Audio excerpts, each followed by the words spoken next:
Voilà,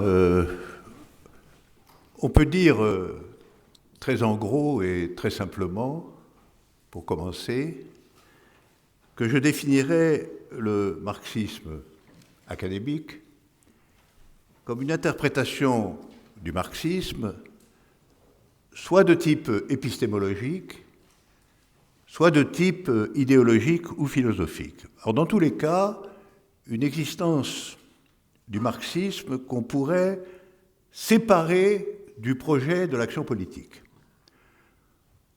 Ou, pour faire court, toute définition du marxisme et toute pratique du marxisme qui le sépare du militantisme communiste.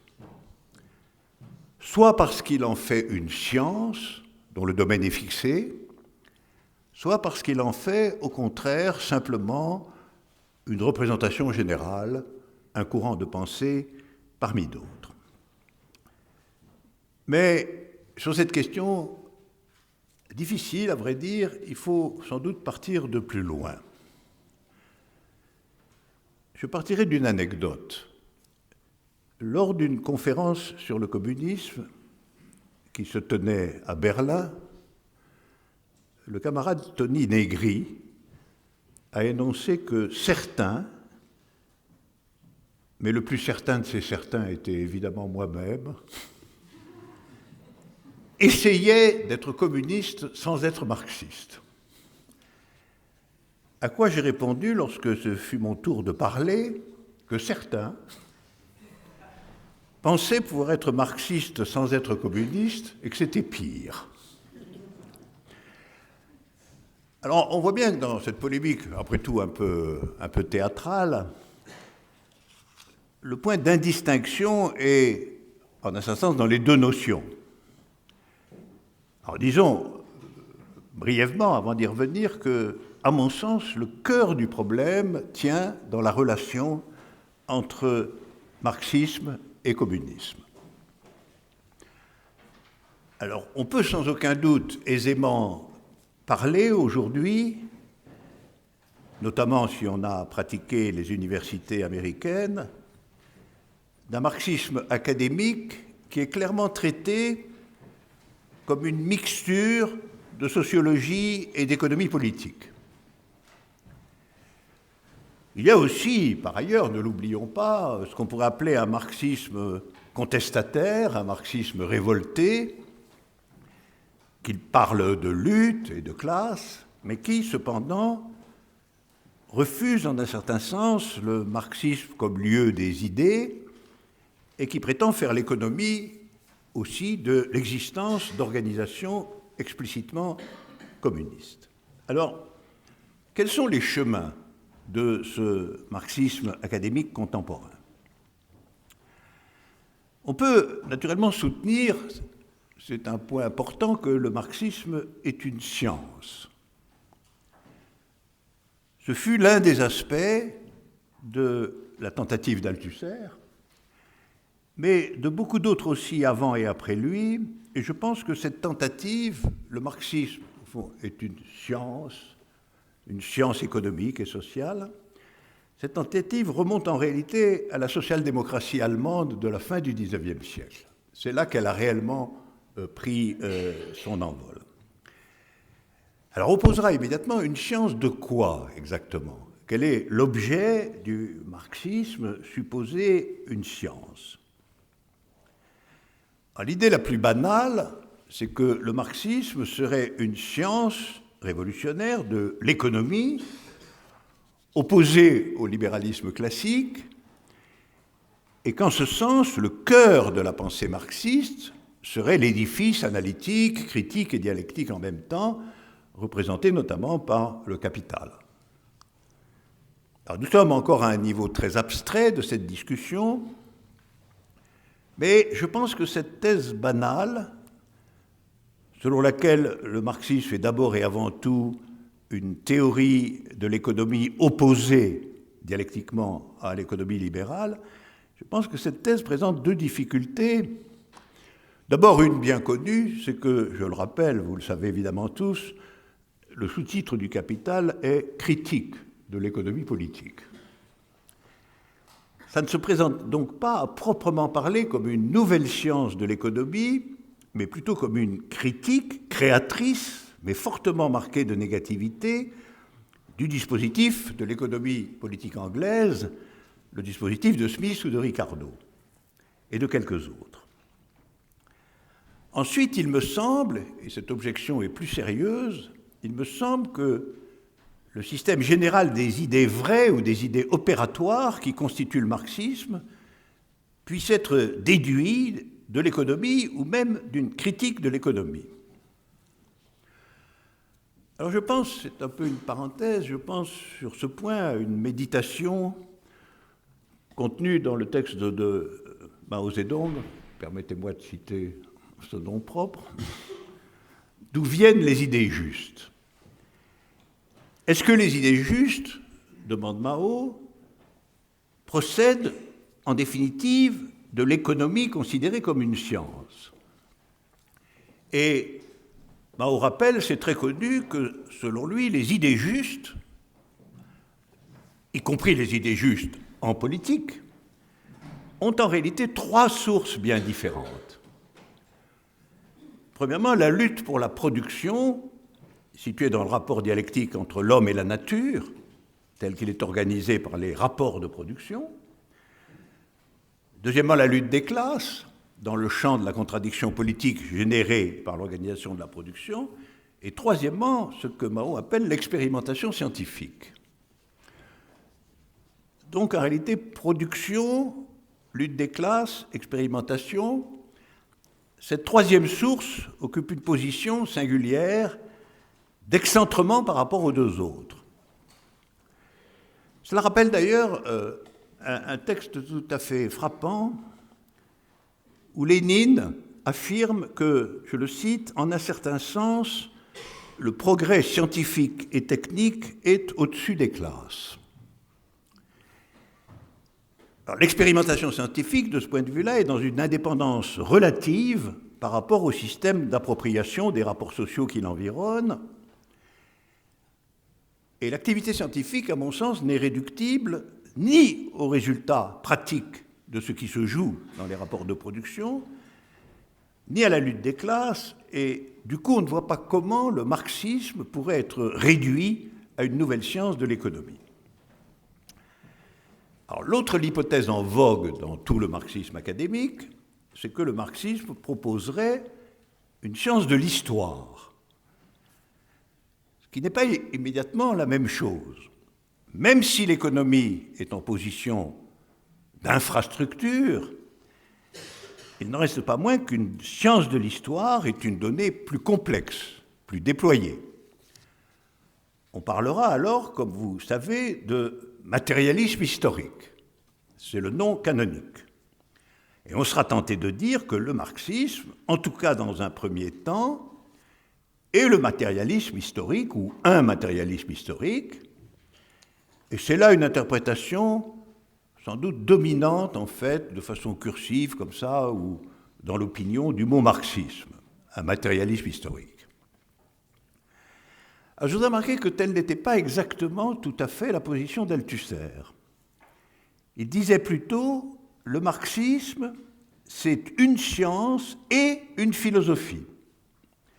Alors, la science, c'était le matérialisme historique, et la philosophie, comme vous savez, c'était le matérialisme dialectique. Ce découpage était parfaitement conforme à celui que propose Staline. Si vous me permettez de citer ce fantôme, dans un texte qui a servi de bréviaire à des générations de militants communistes et qui s'appelait précisément « Matérialisme historique et matérialisme dialectique ». Alors, quelle est l'énigme de cette définition? Marxisme égale matérialisme historique plus matérialisme dialectique. À mon sens, c'est qu'en est absente la politique. Ce qui ne me paraît pas acceptable au but que s'est fixé Marx tout au long de sa vie, de création d'une internationale et de l'animation de la politique communiste. Alors disons au moins que si l'on tient à ce que le marxisme soit essentiellement une science de l'histoire, il importera immédiatement de déterminer explicitement la relation entre histoire et politique. Car on ne voit pas comment il serait possible de parler de marxisme en l'absence totale de toute référence à la pratique politique révolutionnaire ou à la politique communiste, je dirais plus loin lequel de ces deux mots choisir. Alors nous sommes alors transportés à la question suivante: quel est le rapport exact entre le matérialisme historique en tant que science de l'histoire, c'est-à-dire toujours peu ou prou science du passé, et le présent-avenir, le présent-futur, appelons-le comme ça, dans lequel s'engage ou que crée l'action politique. Alors le cœur de cette question me semble le suivant. Comment se situe, dans la grande rationalité historique décrite par la science marxiste, l'acteur ou les acteurs de la pratique politique? Autrement dit, y a-t-il dans le marxisme une théorie du sujet politique? Et si oui, et si le noyau dur du marxisme est le matérialisme historique, alors cette théorie du sujet doit être formulée à l'intérieur de la science de l'histoire, de la science matérialiste de l'histoire. On pourra soutenir alors qu'il y a matérialisme historique marxiste parce que le sujet politique s'historicise dans son existence et dans son propre déploiement. Alors, ce n'était pas, comme vous le savez, la voie choisie par Althusser, puisqu'il posait que la science de l'histoire était précisément la science d'une histoire sans sujet.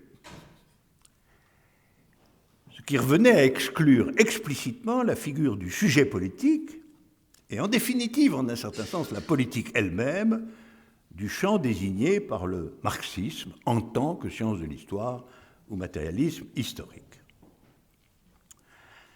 Alors évidemment, vous le diriez aussitôt, la voie royale sur cette question,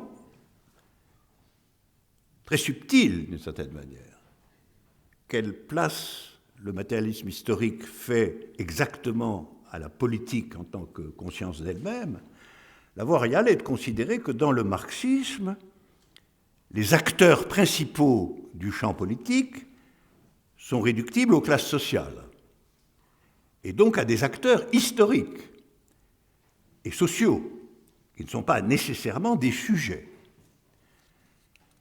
C'est ce que semble indiquer expressément, après tout, le début d'un texte auquel il faut sans cesse revenir, le manifeste du Parti communiste, où l'on peut lire que l'histoire, jusqu'à ce jour, n'a jamais été que l'histoire de la lutte des classes. Donc si sujet il y a, il semble que ce soit là qu'il faille le chercher. Mais est-ce que l'histoire de la lutte des classes est réductible à l'histoire des classes telle que le pense le matérialisme historique? Ou si vous voulez, entre classe et lutte des classes, quelle est l'articulation?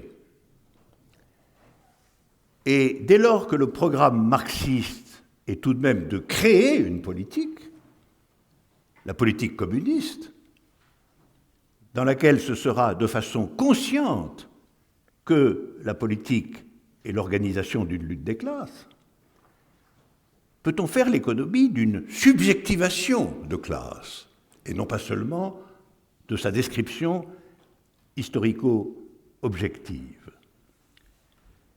Ne faut-il pas supposer qu'il y a une intériorisation politique des données objectives du matérialisme historique et finalement de la substructure économique elle-même? Ne parle-t-on pas, dans le marxisme, de l'écart entre la classe en soi et la classe pour soi? C'est là un problème qui a été maintes fois agité dans l'histoire elle-même très tourmentée, à vrai dire, des différents marxismes. Comme vous savez, on convient en général que le nom de l'acteur principal d'une politique marxiste s'appelle prolétariat. Mais Peut-on aller jusqu'à dire que le prolétariat est un sujet de l'histoire ou un sujet de sa propre histoire, et que signifie exactement, dans le cas d'une réponse positive, le passage de l'être de classe objectif, tel que construit en pensée par le matérialisme historique, à l'être de classe subjectif et donc politique. Et peut-on penser ce passage dans les termes généraux du matérialisme historique?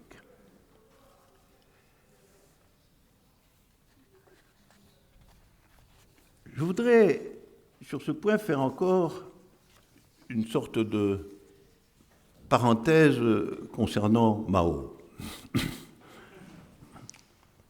La dernière. Parce que, évidemment, Mao participe, tout spécialement en tant que lui, alors vraiment un chef d'un processus politique à la fois nouveau et complexe, de cette discussion théorique. Et il finit, lui, par entériner l'existence, en fait, d'un sujet de l'histoire. Mais il le fait de 3 façons distinctes, ce qui ne simplifie pas la question. Alors peut-être l'unité des 3 façons est-elle l'enjeu de l'ensemble de notre discussion. En tout cas, il y a 3 sujets de l'histoire dans l'œuvre de Mao Tse-tung. Le supposé sujet apparaît premièrement dans sa figure la plus classique et sous son nom usuel, prolétariat. Par exemple, nous nous tenons sur les positions du prolétariat. Nous, le parti. Prolétariat est ici, comme souvent, le nom de la position politique et subjective marxiste. Subjectif, du reste, il l'est au point que Mao finit par dire que ce qu'il faut entendre par prolétariat n'est rien d'autre que l'ensemble, dit-il, des amis de la Révolution. Si on regardait de près, on trouverait un cercle, là. Une définition objective, puis une définition subjective, puis la définition subjective remplaçant la définition objective. Mais ne nous engageons pas dans ces tourniquets. Mao emploie exactement dans la même fonction le mot « peuple », ce qui représente déjà un complexe de classes, et non pas une classe identifiable. Je cite, « le peuple seul est la force motrice, le créateur de l'histoire universelle. » Et enfin, toujours dans la même position subjective, on trouve également le terme de masse. Ainsi, je cite, « les masses sont les véritables héros, alors que nous-mêmes, nous sommes souvent d'une naïveté ridicule. » Alors, qui est ainsi désigné par ce nous-mêmes qui est d'une naïveté ridicule? Au passage, soulignons que c'est le parti, probablement, pas nous. C'est lui qui, souvent, à la fin des fins, semble mal ajusté au processus historique et politique, et c'est lui qui est d'une naïveté ridicule par rapport à cet acteur essentiel que sont les masses. En somme, et c'est important, si classe ouvrière, prolétariat, amis de la Révolution et masse peuvent équivaloir à prolétariat dans sa fonction de sujet politique de l'histoire, la seule chose qui ne le peut pas, semble-t-il, c'est le parti. Bon, à bon entendeur, salut. Reste que cette hésitation sur les vocables destinés à identifier le sujet de l'histoire montre bien que l'hypothèse qu'on puisse ramener le marxisme sous le nom de matérialisme historique à une science de l'histoire soulève quantité de débats et d'objections. Alors une autre hypothèse serait de dire que le marxisme nomme en réalité une politique. Une politique qu'on pourra sans doute adosser à une science, ou dont on pourra parler comme d'une politique scientifique ou quelque chose de ce genre, mais enfin, centralement une politique. Si le marxisme est une politique, il faudra voir cette fois, comme précédemment pour le mot économie ou pour le mot histoire, ce qu'on met sous le mot politique. Alors je voudrais sur ce point revenir directement à Marx lui-même et lui demander ce qu'il entendait, lui, par marxisme. Et ce, bien qu'il ait toujours soutenu, Marx, qu'il n'était aucunement marxiste. C'était la moindre des choses. Alors je pense à un passage du manifeste qui porte sur le point suivant. Si politique marxiste il y a, ou si le marxisme est in fine une politique, quel est dans le champ même de l'action politique le but de cette politique, la fin qu'on lui assigne, la stratégie qui est la sienne? La réponse de Marx est sans ambiguïté. Si politique marxiste il y a, son but est en réalité la fin de la politique en général. La fin de toute politique. C'est une politique dont le mouvement immanent, à échelle historique, est le dépérissement de l'État en même temps que celui de la politique. Donc c'est une politique de la fin de la politique, ce qui nous renvoie à une complication supplémentaire. Je vous redis ce texte. Les antagonismes de classe, une fois disparus dans le cours du développement, la production étant concentrée dans les mains des individus associés, alors le pouvoir public perd son caractère politique. Une phrase très, très intense et très spéciale. Hein. Le pouvoir public perd son caractère politique. Le pouvoir politique, à proprement parler, est toujours le pouvoir organisé d'une classe pour l'oppression d'une autre. Si le prolétariat, dans sa lutte contre la bourgeoisie, se constitue forcément en classe, s'il s'érige par une révolution en classe dominante, et comme classe dominante détruit par la violence l'ancien régime de production, il détruit, en même temps que ce régime de production, les conditions de l'antagonisme de classe. Il détruit les classes en général et par là même sa propre domination comme classe. Ce qui veut expressément dire que le pouvoir politique du prolétariat, c'est en réalité le pouvoir qui accomplit la disparition de la politique. Le pouvoir politique du prolétariat, c'est le pouvoir qui accomplit la disparition de la politique. Alors, si marxisme désigne une politique, il le fait dans cette complication singulière qu'il la désigne en tant que processus de sa propre disparition. Alors, du coup, évidemment, la politique n'est pas identifiée comme le cœur de ce que le marxisme décrit comme sa réalisation propre, puisque ce qu'il décrit, c'est exactement le contraire, à savoir la fin de la politique, qui est par ailleurs aussi la fin de l'État, et donc la disparition de l'ensemble des catégories qui constituent la politique. Dans ce texte, seconde difficulté, la politique est en effet identifiée à l'État. Vous aurez remarqué que pour Marx, la politique peut être définie comme la capacité d'une classe à en opprimer une autre. Et c'est précisément cela qui va disparaître avec l'avènement du prolétariat. La disparition de la classe des oppresseurs et par conséquent la disparition de la politique est identifiée à la disparition de l'État. Comme le dit Marx, le pouvoir politique du prolétariat cesse d'être en réalité un pouvoir de type étatique, puisque l'État, c'est de façon définitive une machinerie représentant ou concentrant l'oppression de classe.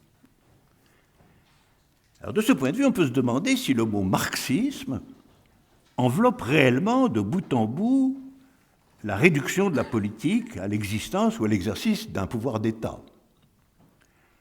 On a quand même le sentiment que politique désigne bien d'autres aspects, et en particulier quelque chose qui est constitué plutôt comme une subjectivité pratique, je l'appellerai comme ça, dont le marxisme, en tant que théorie de l'économie, des classes et de l'histoire, est en réalité un arrière-plan et une ressource, subjectivité pratique orientée en définitive vers la disparition de l'État et des formes classiques de la politique. Autrement dit, et je crois que là nous entrons dans des questions décisives, la subjectivité pratique éclairée par le marxisme s'exerce non pas comme pouvoir, mais comme tout au contraire un processus visant à tout moment un au-delà de la politique. C'est en ce sens qu'on peut parler d'ailleurs de révolution, de politique révolutionnaire. Ce n'est pas une politique parmi les autres, c'est une politique qui va au-delà de toute autre politique et vise à sa disparition.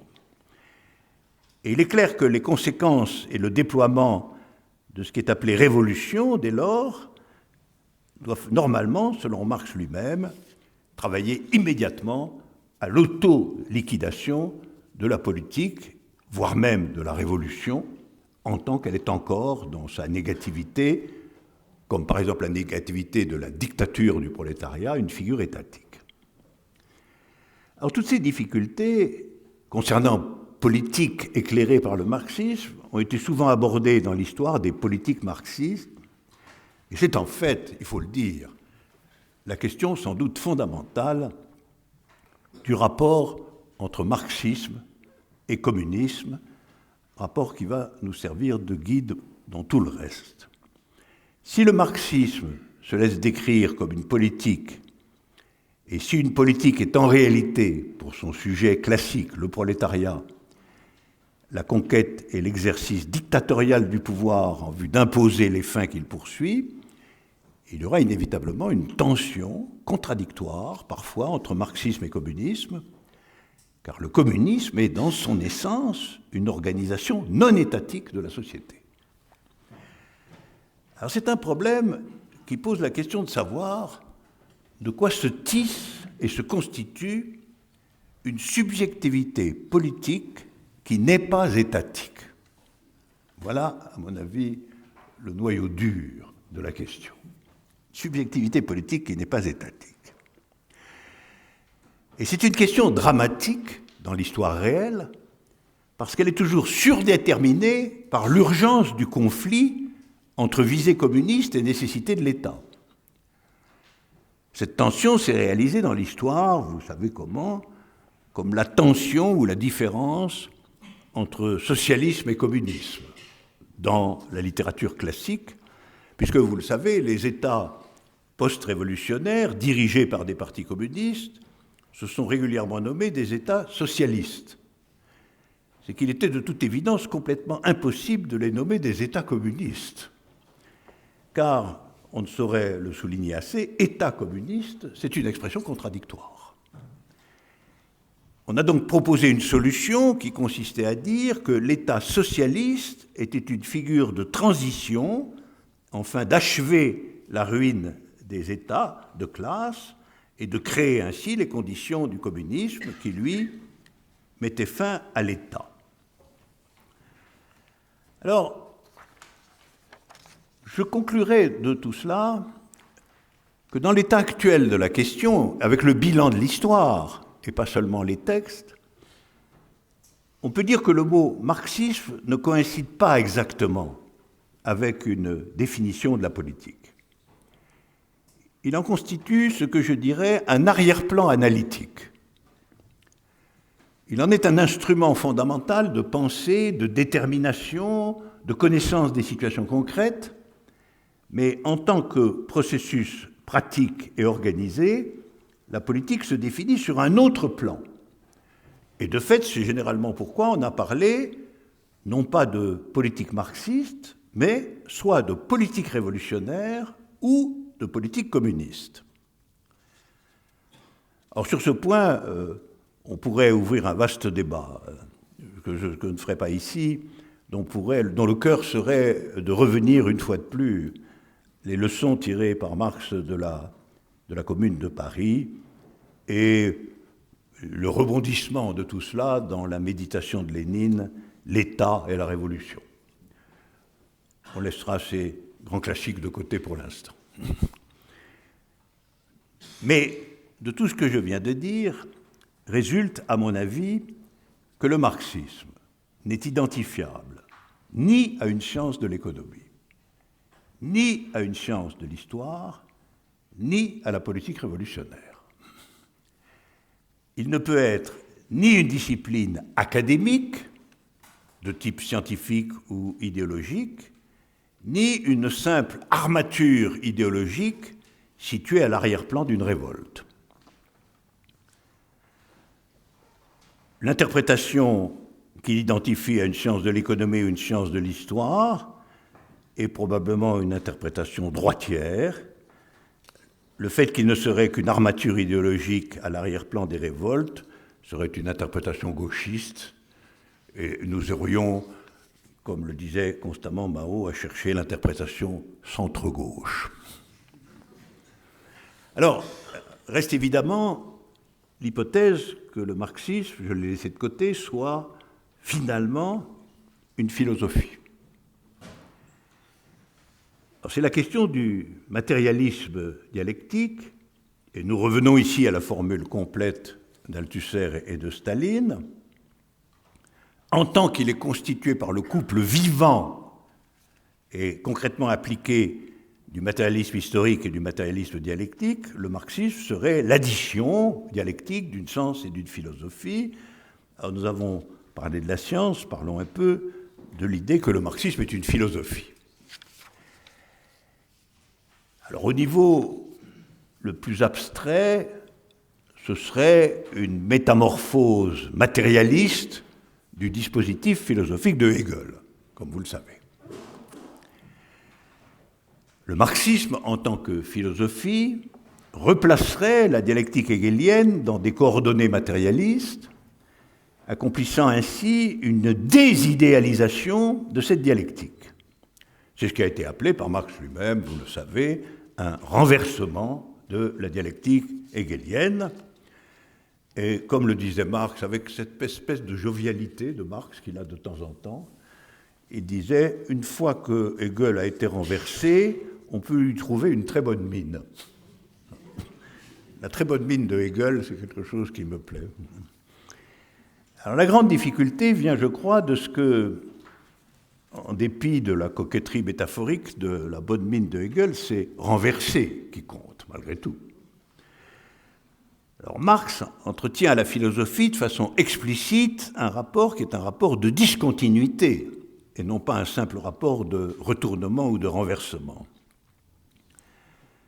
En un certain sens, Marx est, dans mon lexique, un antiphilosophe. Je rappelle tout de même la fameuse thèse sur Feuerbach, archi-connue. Les philosophes jusqu'ici ont interprété le monde, maintenant il s'agit de le transformer. Mais bien évidemment, l'idée que la philosophie est immédiatement le véhicule d'une transformation du monde suppose pour le moins un renversement de la définition de la philosophie elle-même. Autrement dit, pour Marx, la philosophie, si elle subsiste, doit être engagée dans un protocole effectif de transformation du monde et donc devenir en réalité une dimension pensante de la politique révolutionnaire elle-même, une dimension immanente de la politique révolutionnaire, pas une extériorité idéologique ou abstraite. Elle doit, elle, participer directement à la transformation du monde. La philosophie, selon Marx, n'est rien si elle ne devient pas une composante immanente et inséparable de la pratique politique. Et du coup, on a l'impression que la vérité de la philosophie marxiste, c'est de nouveau la politique. Nous y revenons. Je pense par conséquent que l'identification du marxisme par l'addition d'une science de l'histoire et d'une philosophie reste extrêmement précaire tant qu'on n'a pas défini ce que veut dire cette immanence à la pratique, cette immanence à la politique.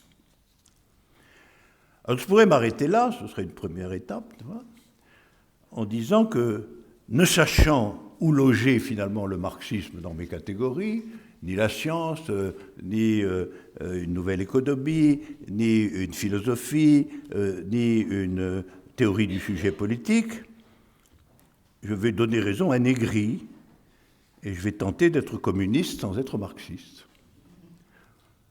Mais ce n'est pas ce que je veux faire. C'est pas ce que je veux faire. Alors, je voudrais bien plutôt prendre un point de départ décentré ou nouveau. Alors, je partirai d'un texte fameux de Lénine, très souvent commenté, qui part de la triplicité, lui. C'est le texte qui a pour titre « Les trois sources », et les trois parties constitutives du marxisme. Voilà un titre qui devrait nous tirer d'affaire, puisqu'il annonce qu'il va nous éclairer sur la genèse du marxisme, les trois sources, et sur sa structure, les trois parties. Alors de prime abord, nous retombons sur les difficultés de notre début, parce que ce que nous dit Lénine, c'est que le marxisme, c'est philosophie, plus science, plus politique. Cette fois, il y a les trois termes. Ce sont là les trois parties constitutives. Une philosophie, une science, une politique. Synthétisées dans le mouvement communiste. Et les trois sources, philosophiquement, c'est l'idéalisme dialectique allemand, Hegel. Scientifiquement, c'est l'économie politique anglaise, Ricardo. Et politiquement, c'est le socialisme inhérent au mouvement ouvrier français. C'est une grande alliance, c'est presque les contours de l'Europe actuelle. C'est l'alliance de ce qui est français, de ce qui est anglais sans Brexit, et de ce qui est allemand. Un problème que nous connaissons bien. Alors, pour Marx, revu par Lénine, la pensée marxiste, elle organise, au fond, la triplicité, elle-même dialectique, de l'idéalisme hegelien, de l'économie politique anglaise et du socialisme primitif, si je puis dire, inhérent au mouvement ouvrier français.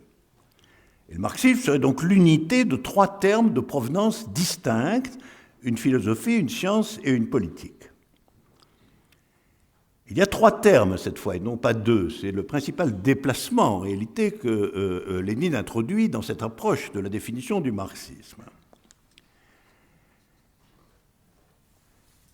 L'énigme de ce texte de Lénine m'a toujours semblé que le réel de ces trois sources, c'est qu'elles doivent être critiquées de façon radicale et non pas opérées telles qu'elles sont. La dialectique idéaliste allemande doit être transformée en matérialisme, ce qui est quand même une opération assez violente. En ce qui concerne la science, l'économie politique anglaise, tout le capital démontre que Ricardo et les Anglais n'ont pas vu le point central, à savoir que les termes fondamentaux du capitalisme ne sont pas constitués par des rapports de choses, mais par des rapports sociaux, ce qui est aussi une transformation absolument radicale.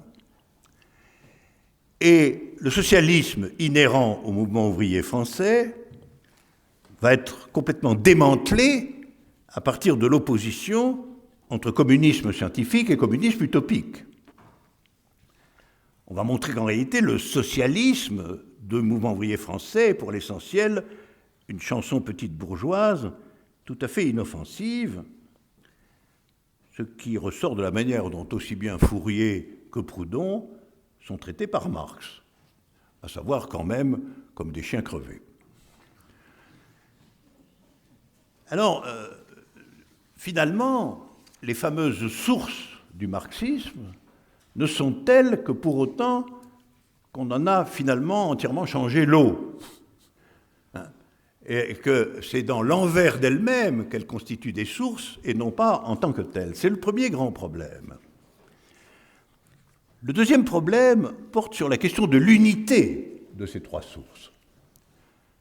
Si le marxisme a trois parties constitutives, ce que nous avons déjà repéré un peu depuis le début, économie, politique, philosophie, quel est le type d'unité des trois qui justifie qu'on utilise un nom unique, à savoir le nom de marxisme? Qu'est-ce qui fait que ces trois parties s'ajustent l'une sur l'autre de manière à composer un ensemble unifié? Alors l'hypothèse que je fais, et qui est là présente déjà en filigrane dans Marx et dans Lénine, c'est que le lien fondamental entre les trois parties constitutives est le concept de classe.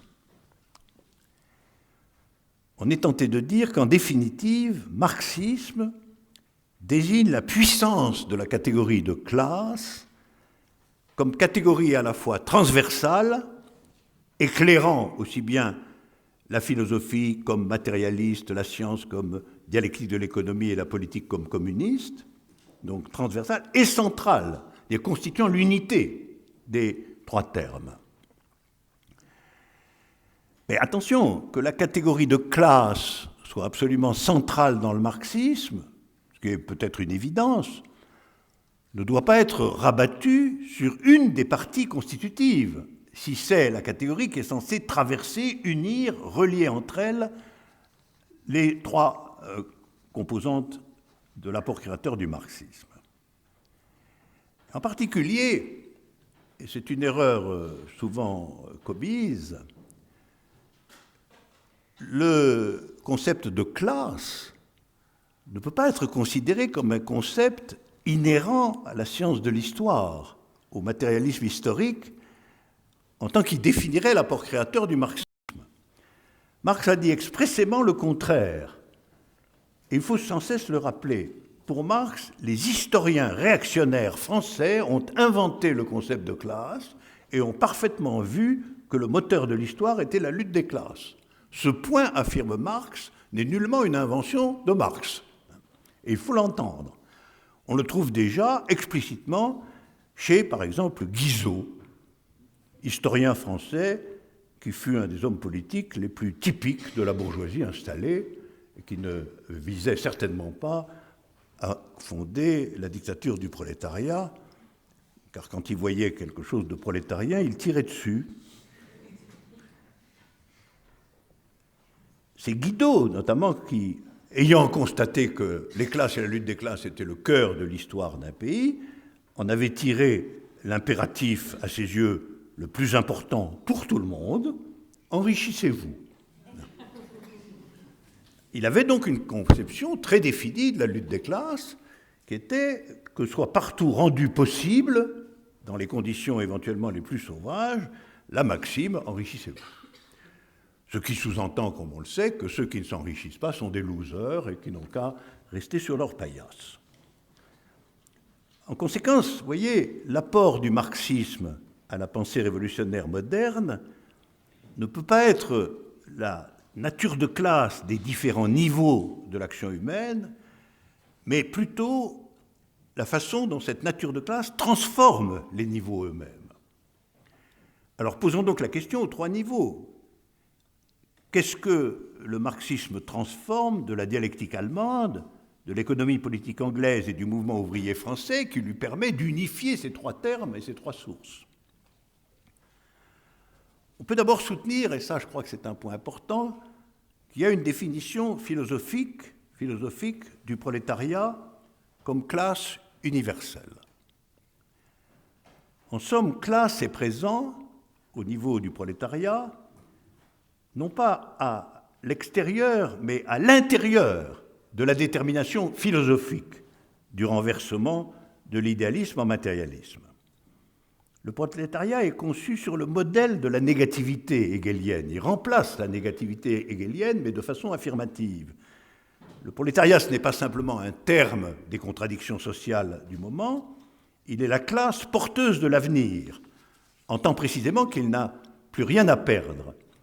Et il est moins une identité sociale pleine que l'élément considéré comme absolument nul, vide de la société bourgeoise. Il est, pourrait-on dire, le vide propre de la société bourgeoise. Nous ne sommes rien, soyons tout. Il est donc, dans cette société, le point de négativité radicale, seul capable de travailler de l'intérieur de cette totalité pour la défaire. Autrement dit, il est la seule classe dont les intérêts peuvent être considérés comme les intérêts de l'humanité tout entière. C'est ce qui est dit dans l'hymne prolétarien, nous ne sommes rien, soyons tout. C'est un énoncé philosophique. C'est un énoncé philosophique. Ce n'est pas simplement une prétention glorieuse. La possibilité d'articuler le rien du présent et le sens total de l'avenir est en quelque sorte la définition philosophique du prolétariat tel que le conçoit le marxisme de Marx. C'est parfaitement clair, évidemment, dans les fameux manuscrits de 1844, où tout cela est dit de façon explicite, mais Marx n'a jamais abandonné ce point de vue. Or, ce que cette définition révèle, c'est l'essence contradictoire de la politique, puisque la politique consiste à faire advenir la négativité en tant qu'affirmation. Le prolétariat est le « nous ne sommes rien », il est le creux, le vide de la société existante, et c'est à ce titre qu'il va réaliser, en tant qu'exclu de la scène historique, qu'il va réaliser la possibilité d'un dépassement universel qui charrie aussi l'abolition de la politique elle-même. Voilà pour la fonction du concept de classe dans la philosophie. Alors qu'en est-il de ce concept en ce qui concerne la critique de l'économie politique anglaise? Alors vous le savez, la critique marxienne construit une théorie du capitalisme telle qu'on peut y situer de façon décisive les concepts de lutte de classe et de classe. C'est la vraie cible du capital.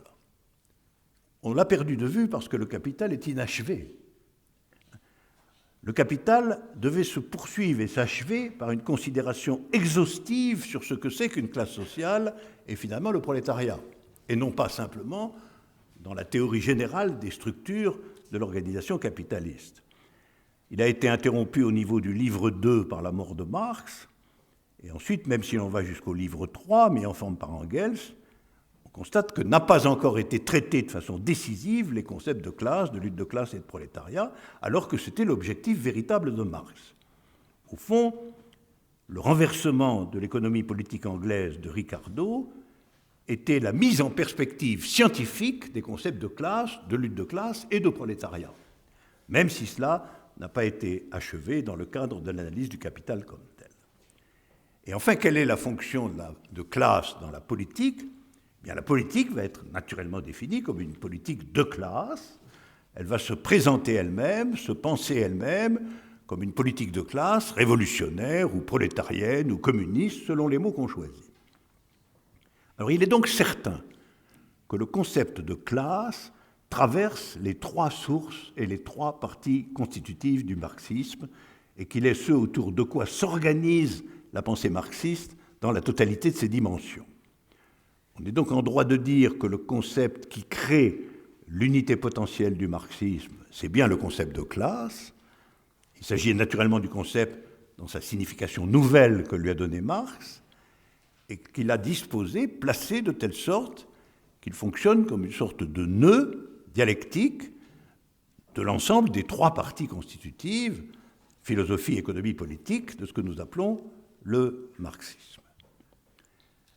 Alors du coup, si c'est vrai ça, le centre de gravité du marxisme devient le rapport entre classe et politique.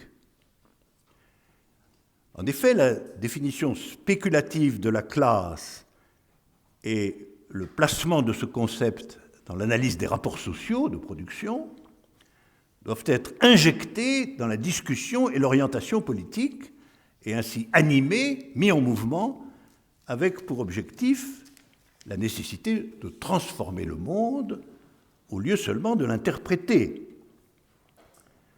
Ce qui, après tout, est une formule qui résume l'opposition entre marxisme réel et marxisme académique. Le marxisme académique, c'est celui qui se sert du marxisme pour interpréter le monde, et le marxisme réel, c'est celui qui se sert du marxisme pour le transformer. On en revient à ce point-là qui était le point de départ. Et c'est le rapport entre classe et politique qui est déterminant dans cette affaire.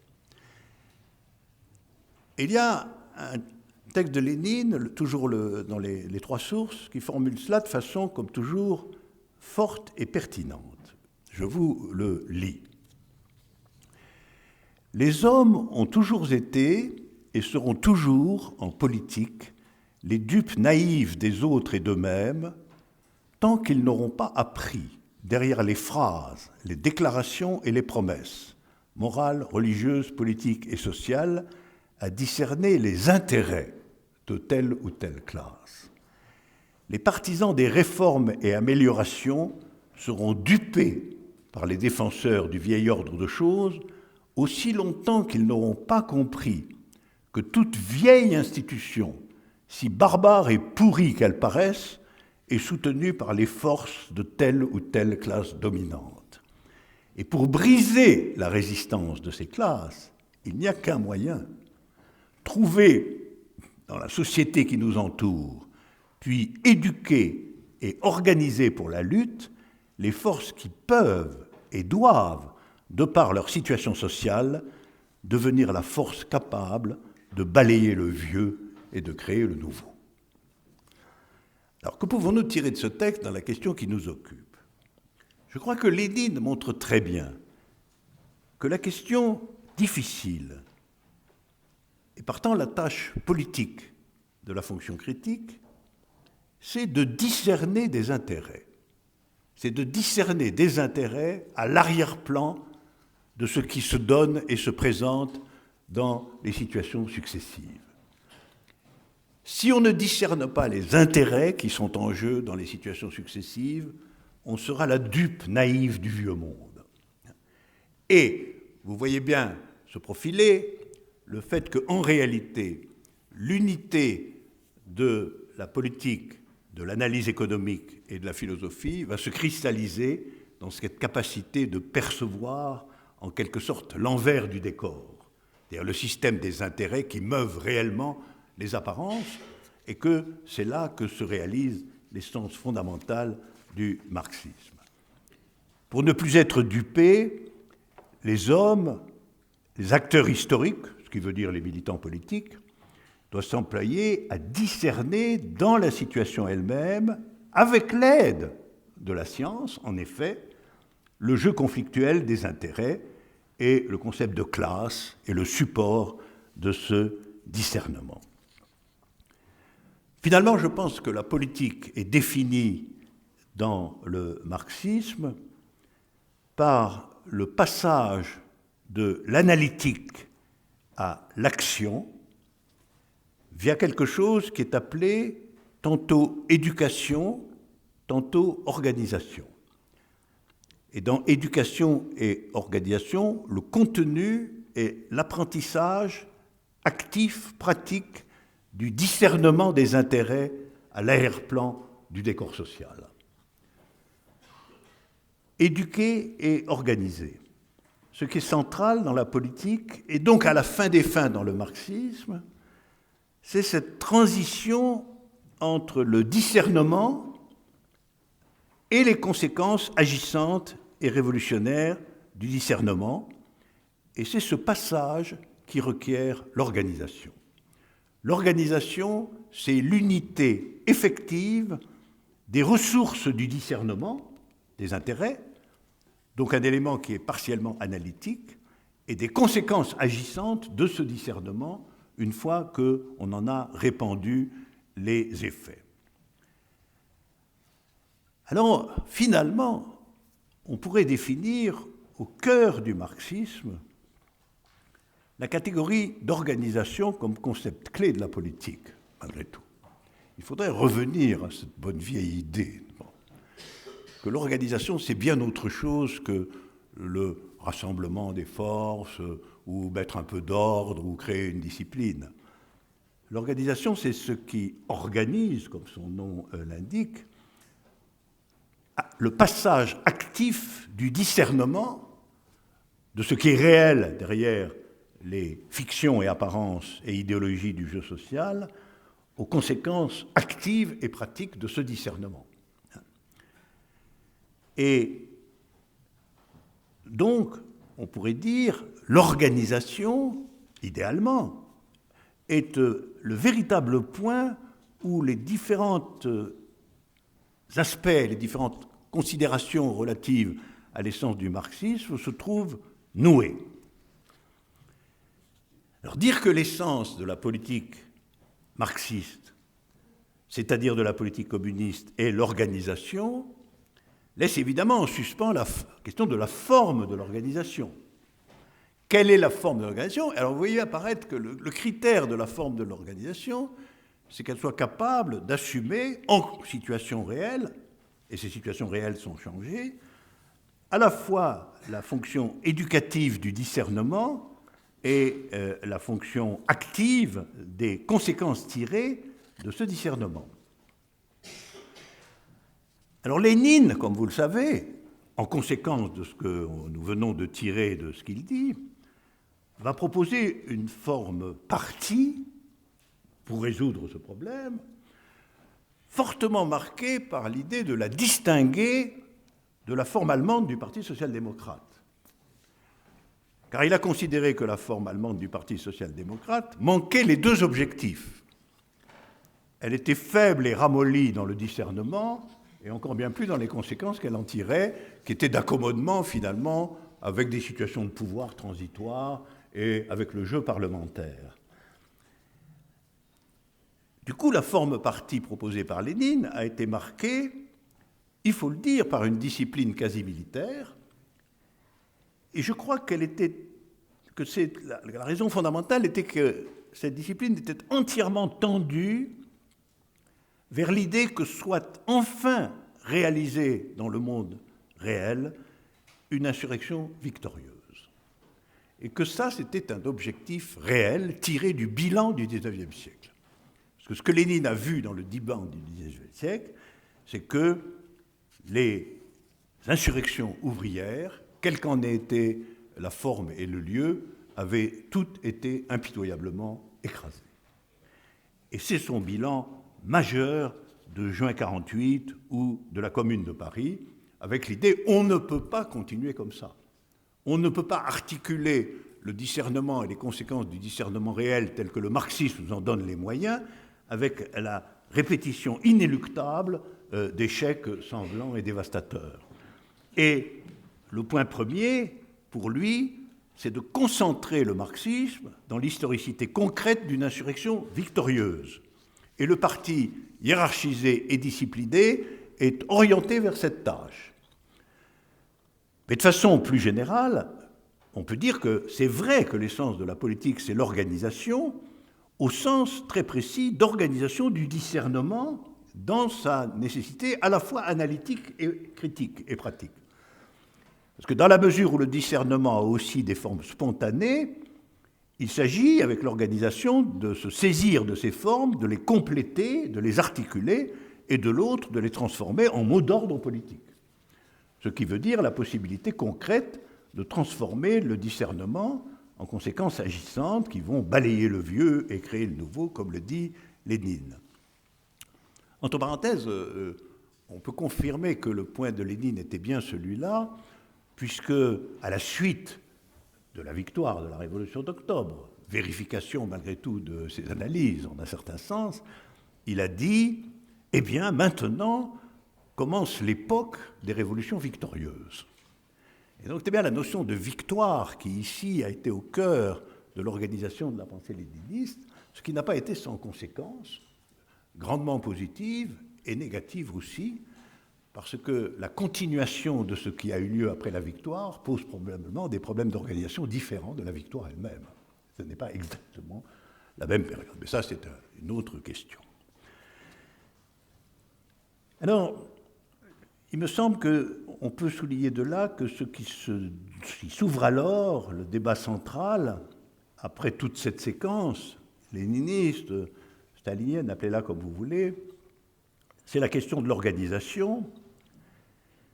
L'organisation, il faut bien la penser comme quelque chose qui n'est pas un moyen pour des fins prescrites de l'extérieur, c'est la constitution des fins elles-mêmes, j'y insiste. L'organisation, ça contient le discernement et donc la prescription et le découvert des fins elles-mêmes en tant que force réelle. Alors on voit les choses peut-être, nous orientons vers la conclusion, on voit les choses se disposer un peu plus clairement et tranquillement, et je les récapitule ici. La dimension philosophique du marxisme, à mon avis, c'est l'idée qu'une pensée politique ne peut exister que dans la forme pratique de son organisation. Marxisme désignerait ce point, étayé sur le caractère transversal de la notion de classe. Cela exige une pensée dialectique, puisque c'est une pensée de la transformation du discernement en action,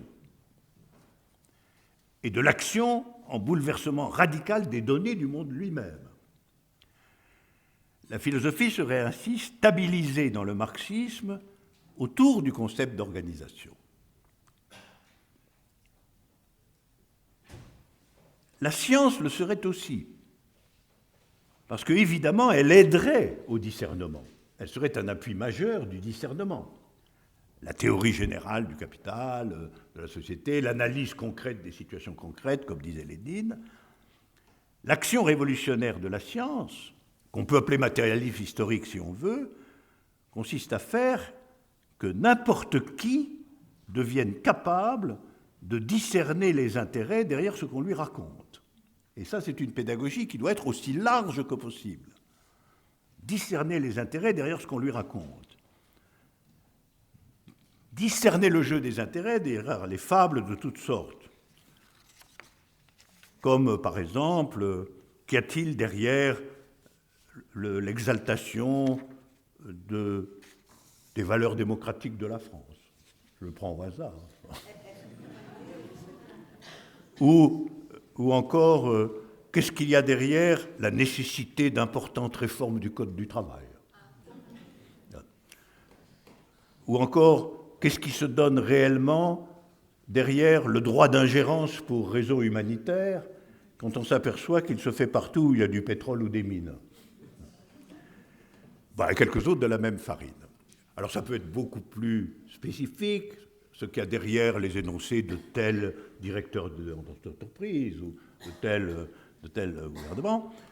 Mais l'idée générale, et elle ne peut qu'être organisée, parce que c'est une question d'avoir des écoles, c'est une question de rassembler les gens, c'est une question de leur apprendre cette lecture, ce déchiffrement du monde réel.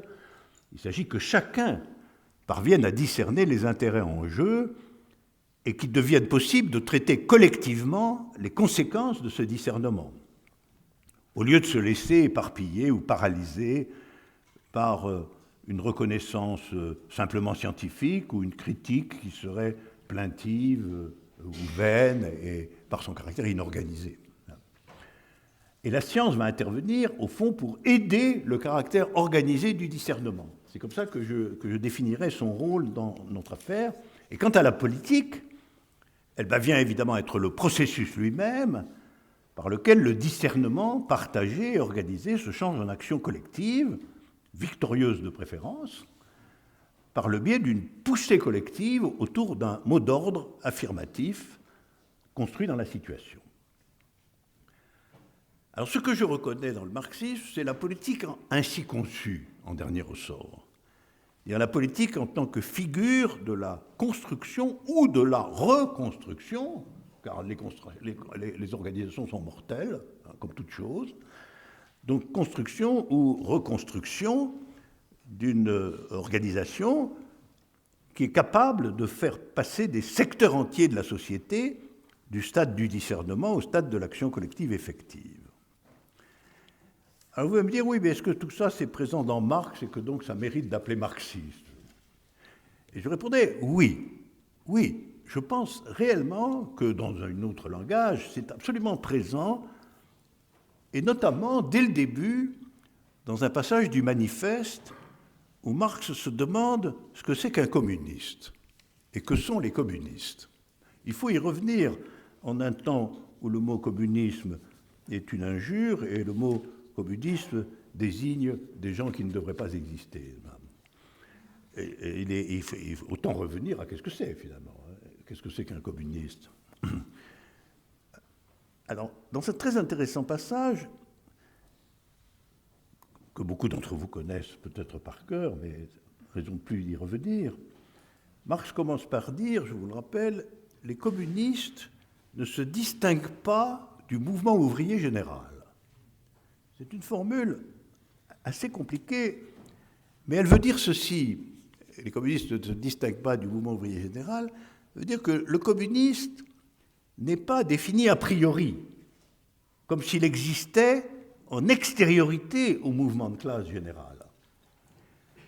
Comme je l'ai dit tout à l'heure à propos de Mao, le communiste se tient, ou cherche à se tenir, sur les positions du prolétariat, et en ce sens, il partage avec le mouvement ouvrier général ce que j'appellerais un site commun, une topologie commune. Il est dans le même espace. y compris le même espace mental en général. Cependant, par rapport aux masses situées dans ce site commun, nous dit Marx, il a deux caractéristiques. On peut même dire, si on les spécifie un peu, trois caractéristiques. Et leur rappel est vraiment aujourd'hui d'une grande utilité. Première caractéristique, le communiste, c'est-à-dire le militant marxiste au sens de Marx, là, vraiment, le communiste est capable d'anticiper l'étape suivante. Et ça, c'est son rapport au temps. Étant donné un état du mouvement ouvrier général, il est capable de se représenter par discernement une figure d'orientation de cet état général vers une étape ultérieure. Dans le vocabulaire que j'ai introduit, il est capable de faire passer du discernement actuel de la situation à des conséquences à venir, lesquelles seront nécessaires si l'on veut que tout ça représente effectivement le mouvement d'une politique communiste. Ensuite, deuxième caractéristique, le communiste fait prévaloir le global sur le local. Ce qui veut pratiquement dire qu'il est, de façon principielle et interne à tout mouvement, un internationaliste. Même dans les conditions particulières d'une transition organisée, il n'oubliera jamais que les intérêts de l'ensemble doivent prévaloir sur les intérêts locaux ou exagérément singuliers. Et enfin, la troisième chose qui caractérise le communiste, et dans certaines situations c'est la plus importante, c'est son obstination. Nous en représentons ici un fragment. Cela signifie qu'il ne confond pas les intérêts généraux du mouvement avec telle ou telle péripétie. En gros, ça veut dire qu'il ne lâche pas prise, même si ça s'est planté. Il va au-delà. Alors là aussi, je ne peux m'empêcher de me référer à Mao, contrairement à ce que j'ai annoncé. Vous savez, Mao, c'est très connu, a dit, ben voilà le rythme, c'est échec, succès, jusqu'à... Alors là, évidemment, tout le monde pense qu'on va devoir dire jusqu'à l'échec final. Alors pour Mao, c'est jusqu'au succès, mais pour lui-même, succès final ne veut pas dire grand-chose, en réalité. Qu'est-ce que c'est que le succès final en politique ? Succès final veut seulement dire, à mon sens, création, quelque part, de quelque chose d'irréversible. C'est ça que j'appelle une victoire, fût-elle locale. Création, quelque part, de quelque chose d'irréversible. Et pour ma part, je dirais aussi cela de l'organisation. L'organisation, c'est ce qui oriente la situation populaire, la situation de révolte, de levée, ce que Marx appelle le mouvement ouvrier général, en direction d'un point irréversible, d'un point qui sera gagné effectivement, d'un point sur lequel les conjonctures générales interdiront qu'on revienne. L'organisation agit de manière à opérer une poussée vers la gestion des conséquences à partir du discernement, mais pas seulement. Sa fonction la plus importante est d'orienter les conséquences, de façon à ce que se constitue dans la situation quelque chose d'irréversible, l'impossibilité d'un retour en arrière. Alors vous voyez, pour moi, l'essence de la politique et donc l'essence du marxisme, ce n'est pas tant la victoire antagonique, qui est un objectif stratégique, vaincre l'ennemi, le disperser, l'anéantir, mais ce qui compte, à mes yeux, et que Marx a détaillé dans son œuvre gigantesque, c'est qu'il faut organiser le passage du discernement à l'action collective. Et que donc, il faut résoudre les contradictions déjà au niveau du discernement, c'est-à-dire au niveau de ce que vous comptez organiser. Autrement dit, l'essence de la politique, c'est la résolution des contradictions au sein de votre propre camp, au sein de la communauté qu'il s'agit de collectivement représenter ou animer et qui sera l'agent d'une orientation vers une modification irréversible. Je pense ceci, on peut appeler marxisme une pensée qui situe de façon complexe, englobant tous les niveaux d'analyse et de compréhension, la possibilité d'une pratique politique adossée à la catégorie de classe, comme catégorie animant l'ensemble du dispositif, mais ce, dans le but d'inventer une pratique nouvelle, dont le cœur est de surmonter les divisions qui apparaissent toujours dans le discernement des composantes de la situation, et à partir de là, de tenter les conséquences unifiées de ce discernement vers quelque chose d'irréversible. Alors, c'est en ce sens, naturellement, que le marxisme ne peut pas être défini purement et simplement comme une doctrine académique, une économie ou une philosophie même. Ceci dit, puisque nous parlons aussi de discernement, nous pouvons dire que l'âme du marxisme, c'est la réunion. Le cœur où tout ce dont je parle est trop mobilisé. C'est la réunion. C'est là que se résolvent les contradictions entre les gens, par la discussion dans une réunion. C'est là que l'analyse de la situation progresse. C'est là que le mot d'ordre est entériné au terme des discussions comme permettant en effet la promesse d'un irréversible. Et alors qu'est-ce que c'est une réunion ? Une réunion, c'est toujours la guérison d'une division, de la division sur les discernements.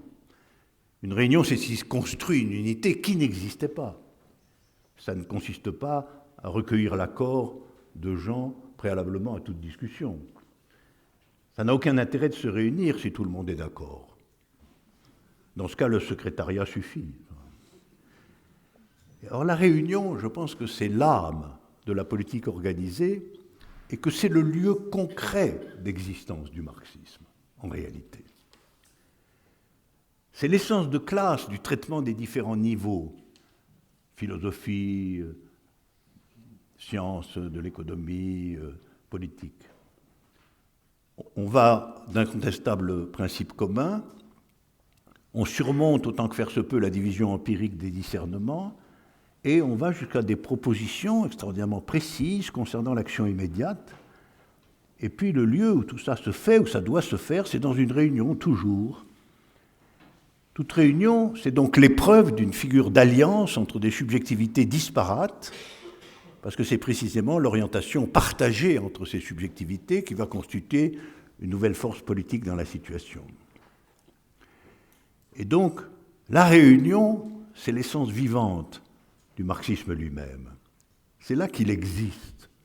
C'est pas là où il a été écrit, c'est pas dans les livres, c'est pas dans le passé historique, c'est pas là où il existe vraiment, c'est-à-dire où il est agissant par lui-même, c'est dans le processus d'une réunion qui peut être une réunion petite ou un gigantesque meeting, ça dépend ça des circonstances.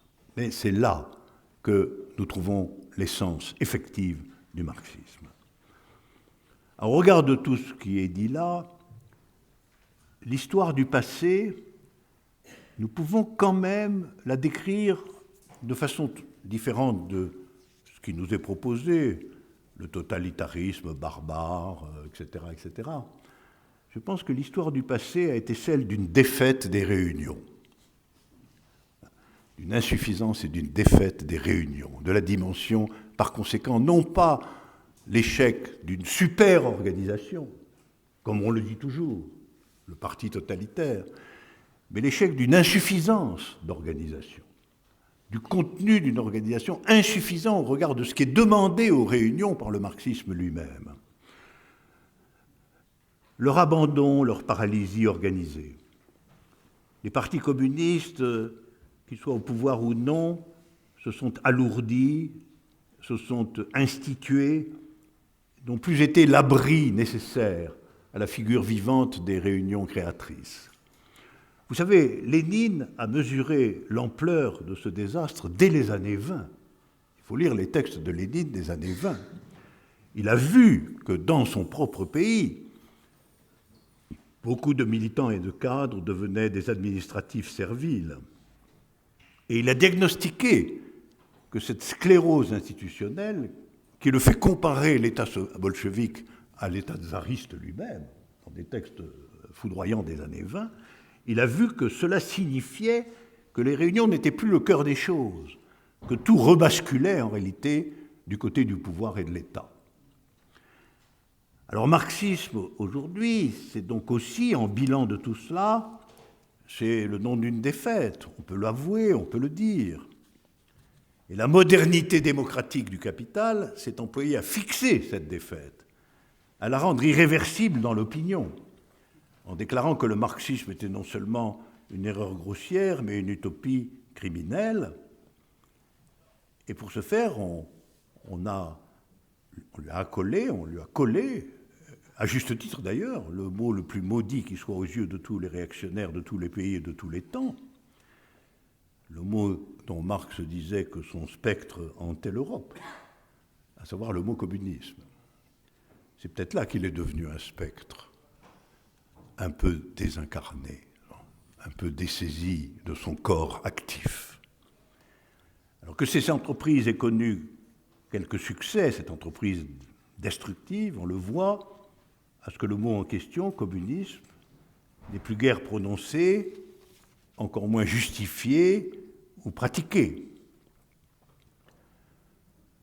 Ce qui confirme que la relève du marxisme, l'ouverture de sa nouvelle puissance, inévitable à mon avis, inévitable, exige pour commencer qu'on relève le mot communisme, qu'on le sorte du ruisseau où il est, et que, au-delà d'une critique novatrice et active de ses usages variés pendant tout le XXe siècle, on en rétablisse la nécessité et la gloire.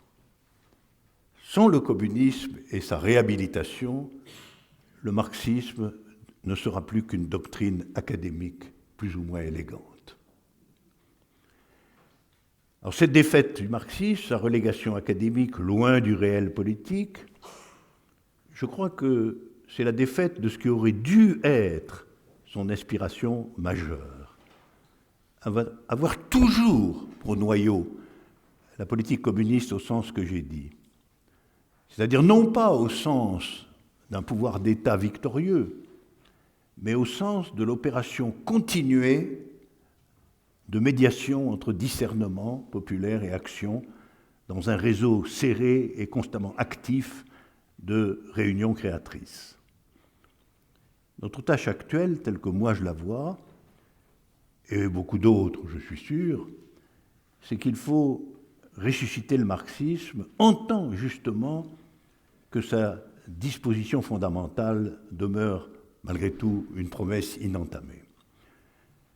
Le marxisme, qui est l'intellectualité, peut-on dire, de la politique communiste, qui est la vivacité du discernement dans les réunions, après tout, continue à proposer la seule modernité concurrentielle face au capitalisme mondialisé.